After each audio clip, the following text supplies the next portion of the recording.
Welcome बच्चों। Start करते हैं आज की worksheet number 38 maths class 10th के लिए है। काफ़ी अच्छी इंपॉर्टेंट और नई वर्कशीट है, आपको ध्यान से देखना है वीडियो को। और अगर कुछ पीछे का बैकअप देखना है तो पिछली वर्कशीट वीडियोस जरूर देख लें। तो चलिए स्टार्ट करते हैं। रिकॉल करते हैं कि सबसे पहले कि हमने जो एडजेसेंट साइड किया था और एक राइट एंगल ट्रायंगल में 3 साइड होती है ना। एक तो हाइपोटेन्यूस है, एक है एडजेसेंट साइड और एक है अपोजिट साइड। तो ये एक राइट एंगल ट्रायंगल है, इसके सामने जो है ये है आपका हाइपोटेन्यूस और इस एंगल के टच में जो ये एंगल बन रहा है ये जो साइड होती है एडजेसेंट साइड होती है और इस एंगल के अपोजिट ये वाली साइड अपोजिट होती है। तो क्या पूछ रहा है, the side opposite to angle B. अच्छा, अब बी के अपोजिट में पूछा है तो बी के अपोजिट में तो हाइपोटेन्यूस है, इसका नाम क्या है, ए सी है बी के अपोजिट में। तो ठीक है, side adjacent to angle C, angle C के एडजेसेंट यानी कि साथ में कौन सी साइड है हमारी, बताइए, साथ में लगी हुई, इसका नाम क्या है, बी सी। तो यहां पे हम बी सी लिख देंगे। Side opposite to angle C, अभी इस एंगल सी के अपोजिट में ये ए बी है। तो अब इसमें आपको कंफ्यूज होने की जरूरत नहीं है क्योंकि यहाँ पे एंगल भी 90 डिग्री है और इसके अपोजिट में जो साइड है वो हाइपोटेन्यूस है, एक्चुअल में 90 डिग्री के अपोजिट में है ना।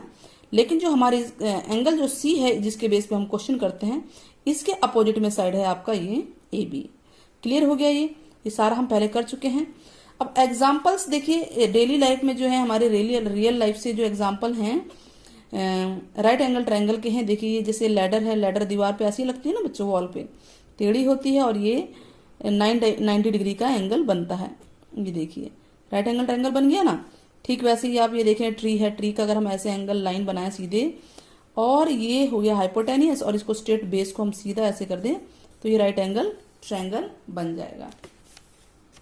क्लियर हो रहा है। तो राइट एंगल ट्रायंगल के डेली लाइफ के एग्जांपल है। आप ये देखिए, ये क्या है बच्चों, एक पिलर है, एक बिल्डिंग है, जो भी समझ लीजिए इसको है, और साथ में इसके ये एक शिप है और इसकी टॉप का हमने एंगल देखा है। तो ये डेली लाइफ के बन रहे हैं। इस तरह से यहाँ पर भी है, देखिए ये लाइट पड़ रही है और ये एंगल 90 डिग्री, ये ट्रायंगल बन रहे हैं। तो ये डेली लाइफ के हैं। तो हमें क्या समझ में आ रहा है कि राइट एंगल ट्रायंगल में हम हाइट और डिस्टेंस के बारे में जानेंगे, इसी की टर्मिनोलॉजी के बारे में जानेंगे। तो एंगल ऑफ एलिवेशन, दो ये बहुत इंपॉर्टेंट है, इसको आपको ध्यान से समझना है। एंगल ऑफ एलिवेशन, पहले तो एलिवेशन वर्ड का मतलब होता है, क्या होता है एलिवेट, मतलब कि ऊपर की तरफ उठना। ठीक है, एलिवेट कर दो यानी उठा दो। डिप्रेशन मीन्स कि नीचे की तरफ, डिप यानी नीचे की तरफ। तो एंगल ऑफ एलिवेशन क्या है, मान लीजिए एक काइट उड़ रही है, दिख रही है ना आपको, ये एक ऑब्जेक्ट है, ये बॉय इसको देख रहा है। तो इसकी जो आई की लाइन है, सीधी लाइन को इसको हॉरिजॉन्टल लाइन बना देंगे, इसको हम बेस लाइन बोलते हैं। क्या बोलते हैं, बेस लाइन, यानी कि बेस। तो काइट ऊपर है तो ऊपर की तरफ ही तो देखेगा ना बच्चा, नीचे तो ना देखेगा। तो एलिवेट हो रहा है, यानी एंगल को उसने ऊपर की तरफ देखा, यानी ये एंगल बना ऊपर की तरफ। ठीक है, तो ये स्ट्रेट लाइन हमेशा स्ट्रेट लाइन में बनाएंगे। स्ट्रेट लाइन में देखती है साइड, हम लोग नजर जो है स्ट्रेट लाइन में देखती है। तो क्या बना एंगल, बताइए, ये राइट एंगल ट्रायंगल बन गया। अगर इमेजिनरी हम ये बना रहे हैं, दिस इज इमेजिनरी ट्रायंगल कोई, ठीक है। तो जो ये एंगल बना, ये कौन सा एंगल बना बच्चों, एंगल ऑफ एलिवेशन। तो हॉरिजॉन्टल लाइन से जब आप ऊपर अपवर्ड डायरेक्शन में जाते हैं तो कौन सा एंगल बनता है, एंगल ऑफ एलिवेशन।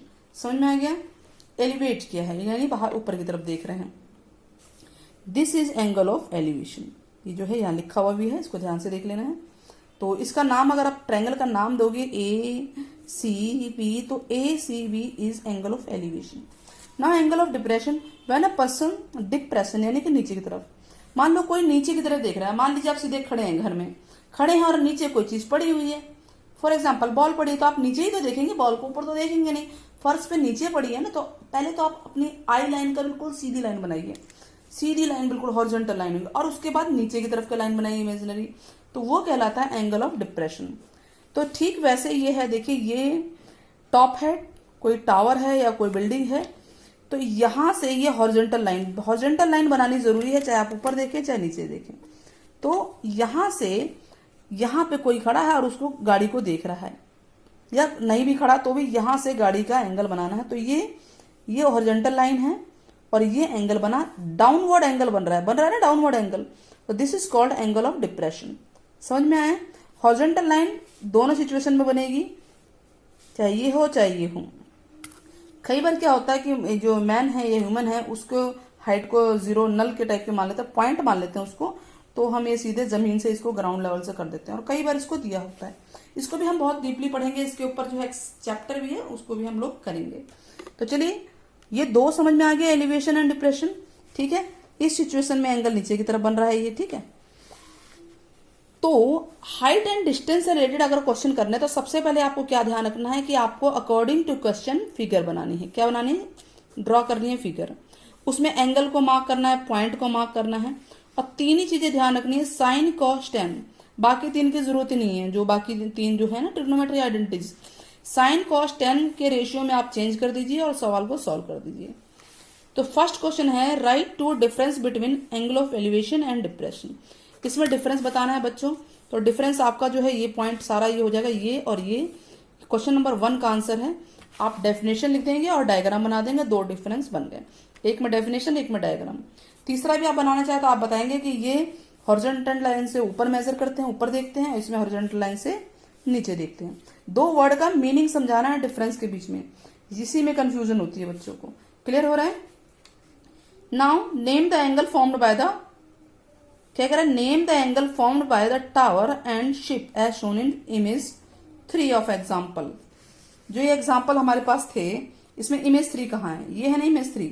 तो आपको क्या बताना है, एंगल कौन सा बन रहा है। आप ये देखिए इमेज 3 में एंगल शिप से ऊपर की तरफ देख रहे हैं, है ना, शिप से ऊपर की तरफ देख रहे हैं। तो कौन सा एंगल बन रहा है? Angle of elevation. तो हम यहां क्या लिखेंगे?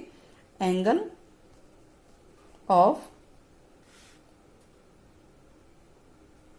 एलिवेशन। कैसे पता? दोबारा देख लीजिए, ये शिप है, इस हॉरिजॉन्टल लाइन को बना दिया बेस, ये आपका राइट एंगल ट्रायंगल बन गया, ये 90 डिग्री है, दिस इज बेस लाइन, और ये एंगल ऊपर की तरफ है, अब अपवर्ड की तरफ डायरेक्शन है, यहां से ऊपर टावर को देखा जा रहा है। अगर ये कहता है टावर से नीचे देख रहे हैं बैकवर्ड, तब अलग डिप्रेशन होता, बट ये एलिवेशन है, यहां से वहां देखा जा रहा है। ठीक है, तो आप ये बता देंगे कि एंगल ऑफ एलिवेशन बनना है बिकॉज एंगल बताना है शिप से टावर के टॉप तक का। This is called top, this is called bottom. ये आपको पता होना चाहिए कि बॉटम किसे कहते हैं, टॉप किसे कहते हैं। एक बात और, लैडर हमेशा टेढ़ा ही होता है, इसको आपको हमेशा टेढ़ा रखना है, सीधा नहीं रखना, 90 डिग्री पे मत बना देना इसको। लैडर को सहारे की जरूरत होती है, वो भी दीवार और फर्श की जरूरत पड़ेगी, है ना। तो इजी थे दोनों क्वेश्चन, हो गए ये। अब क्या कह रहा है ये, इसको समझना है आपको। इसको समझने के लिए हम जो है ड्रॉ करते हैं। क्या कह रहा है ये, draw the figure for the following statement with proper labelling. Figure बनाना है आपको, ठीक है। तो कैसे बनाना है, from a point 65 metre above the sea level, sea level से 65 मीटर अबव जो है पॉइंट है, और उसका हमें क्या बनाना है, फिगर बनाना है। तो सबसे पहले तो सी लेवल पता होना चाहिए, सी लेवल क्या है। तो चलिए हम बनाते हैं, ठीक है, इसको बनाते हैं। तो क्वेश्चन नंबर 3 है ये, सी लेवल। देखिए ये सी लेवल है, सी बना लेते हैं, चलिए सी समझ लेते हैं, सी का लेवल यही होता है ना। तो लाइन बना लेते हैं, कोई दिक्कत नहीं, इसको आप स्ट्रेट लाइन भी बना सकते हैं और स्ट्रेट ही बनाना चाहिए। तो यहां से 65, आप इधर कीजिए चाहे इधर कीजिए, एक ही मतलब है। 65 मीटर अबव, ये 65 मीटर हो गया, अप्रोक्स कर दिया हमने। क्या कह रहा है, 65 मीटर अबव एक पॉइंट है, यानी ये एक पॉइंट है, पॉइंट हो गया ये क्या है, पॉइंट है। तो इस पॉइंट से एंगल ऑफ एलिवेशन यानी ऊपर की तरफ ऑफ अ क्लाउड, एक क्लाउड है, हम यहां बादल बना लेते हैं, दिस इज क्लाउड, ठीक है। Angle of elevation is beta, ये इसे बीटा कहते हैं, अल्फा बीटा, ठीक है, इसे बीटा है ये सिंबल ऐसे बनता है और अल्फा ऐसे बनता है, ठीक है बच्चों। तो यहां से एंगल ऑफ एलिवेशन, तो अब इसके लिए हमें बेस लाइन हॉरिजॉन्टल लाइन चाहिए कि नहीं चाहिए, तो हम हॉरिजॉन्टल लाइन बना देंगे इस तरह से, imaginary line. This is called beta, angle of elevation, and angle of depression of its shadow, ठीक है, इज कितना है, एंगल ऑफ डिप्रेशन अल्फा है, कितना है, अल्फा है। तो सबसे पहले इसकी शेडो बना लेते हैं हम यहाँ पे। तो हमने ये इसकी शेडो बना ली। तो अगर हम इसे सीधे लेकर आए तो ये बना ना बच्चों, एक्स्ट्रा जो भी है उसको छोड़ दीजिए, बन गया ये। अब एंगल ऑफ डिप्रेशन यानी इसी पॉइंट से डिप्रेशन बोला ना, ये पूरी एक लाइन एक ही चल रही है, फ्रॉम अ पॉइंट 65 मीटर जो है वहां से angle of elevation and angle of depression जो है कितना है, बीटा है। यानी ये जो एंगल बनेगा, सबसे पहले इसको मिला लेते हैं, यहाँ एक पॉइंट बना लिया हमने। ये जो एंगल बन रहा है ये एंगल है अल्फा।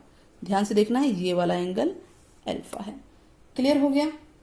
ठीक है, आगे जो कह रहा है उसको देखिए। Height of cloud is 518 metre. ठीक है, तो टोटल हाइट 518 है, तो इसका मतलब यहां से यहां तक इसने बोला है। देखिए हाइट ऑफ जो ये टोटल है, टोटल, ठीक है, इन टोटल है, उसमें लिखा हुआ है, हिंदी मीडियम वाले में आप देख लेना कि कुल ऊंचाई उसमें लिखा हुआ है, तो टोटल हाइट है ये, तो 518 है। तो 518 मतलब कि आप जो है सारा ये हो जाएगा। ठीक है, क्लियर हो गया, समझ में आ गया? आगे बढ़ जाए। इस तरह से हमारी वर्कशीट पूरी होती है। डिफरेंस में देखिए बच्चों, डिफरेंस में बड़े आराम से आप ये पॉइंट लिख सकते हैं कि ये लिखा हुआ है सारा। तो ये क्या पूछा है, हाइट ऑफ क्लाउड पूछा है, बोला है ना उसके बाद हाइट ऑफ क्लाउड 518 है। तो हाइट ऑफ क्लाउड जो है बच्चों, जो ये लेवल है यहां से यहां तक हाइट ऑफ क्लाउड होगा, यानी बादल जिसे बोलते हैं क्लाउड। तो हाइट ऑफ क्लाउड होगा यहां तक 518। ठीक है, और ये जो ये है इतना ही बादल नीचे गहराई में जाता है, तो ये भी हिस्सा हमारा 518 होगा, जिसकी हमें जरूरत नहीं है, तो ये कुछ नहीं है, इस पर ध्यान नहीं देना। यहां से यहां तक 518 है पूरा, तो 518 है, 518 हो गया। और हमें अगर ट्रायंगल की जरूरत है, तो ये 65 है ना, ये भी 65 हो गया, क्योंकि तो रेक्टेंगल बन रहा है तो अपोजिट साइड इक्वल होती है। और टोटल है 518, तो उसमें से 65 माइनस कीजिए, तो ये साइड हमारी कितना हिस्सा आ जाएगा। तो 518 में 65 माइनस कर देंगे, तो जिसकी जरूरत हमें ट्रायंगल में पड़ेगी। अगर कोई क्वेश्चन इस तरह का आता है, तो अगर हमें ये हिस्सा इतना सा चाहिए तो हमें ऐसे माइनस करना होगा। क्लियर है? अभी तो जरूरत नहीं है, अभी तो इन्होंने सिर्फ डायग्राम बनाने को बोला है, लेकिन बाद में जरूरत पड़ेगी। क्लियर हो गया? चलिए, आप बताइएगा कि एंगल ऑफ एलिवेशन क्या होता है। वेट रहेगा आपका, आपके कमेंट्स का। Till then take care, bye bye, मिलते हैं फिर से।